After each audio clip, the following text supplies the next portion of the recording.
Kevin Kiambao at Ren Sabando, number 1 sa Korean Basketball League. May pag-asa pa kayang makuha ni KQ ang Rookie of the Year sa Korea? Dominated ulit ng mga Pinoy Hoopers ang KBL. So ayan na nga mga idol, at mid-season na ang ongoing regular games sa Korean Basketball League at nalalapit na mga idol ang kanilang quarterfinal, semis and finals. Pero as of now mga idol, 5 kupunan pa lamang ang nakaakyat sa top 6 seed na may Asian import na maaring makapasok sa playoffs. Ito nga ang LG Sakers, Jungkwan Jang, Wonju DB Promi, SK Knights at KCC Aegis. Habang the rest so far rank 7 simula sa Sonosei Gunner pababa maaaring hindi mapabilang sa playoff picture ng liga. Pero take note mga idol, 2 buwan pa ang bibilangin at may pag-asa pang makahabol dyan. So far mga idol, this round talagang may mga kababayan tayong naunguna sa ibang kategory ng stat sheets, like si Kevin Kiambao na pinangungunahan ng free throw percentage sa KBL na may 94.2%, and as of now mga idol, pumapangatlo sa kanilang kupunan na may average of 14.2 points, 6.7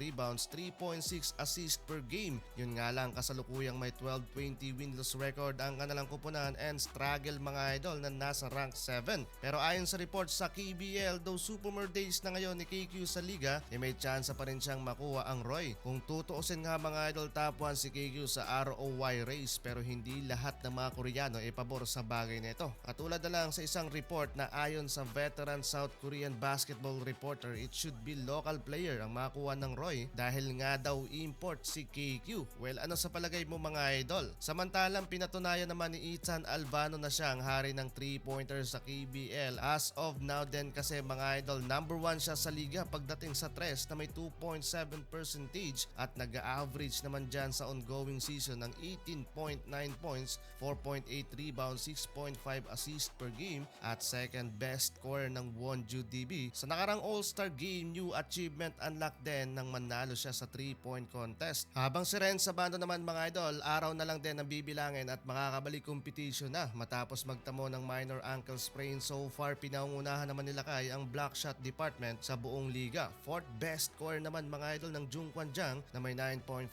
points, 4.3 rebound and 1.4 assist per game. Sayang lang mga idol dahil sa injury, bigong madepensahan nila kay ang kanyang title bilang hari ng dakdak sa Korea. Well, sa kabilang kupunan naman tayo para sa ating mga former PBA player. Maganda mga idol ang pinapakita ni Arvin Tolentino at mukhang nakukuha na din niya ang kanyang pulso dito sa KBL. Fourth best scorer din mga idol ng SK Knights, where he averaged of 10.1 points, 2.4 rebounds per game, shooting 39.8% from the Rainbow Country. Samantalang simula nang mabigyan ng magandang playing time si William Navarro ng KCC Aegis, tumaas na sa 6 points, 3 rebound and 1.2 assist per game ang kanyang average. Malayong malayo sa 0.5 points per game niya sa opening round ng KBL with limited playing time.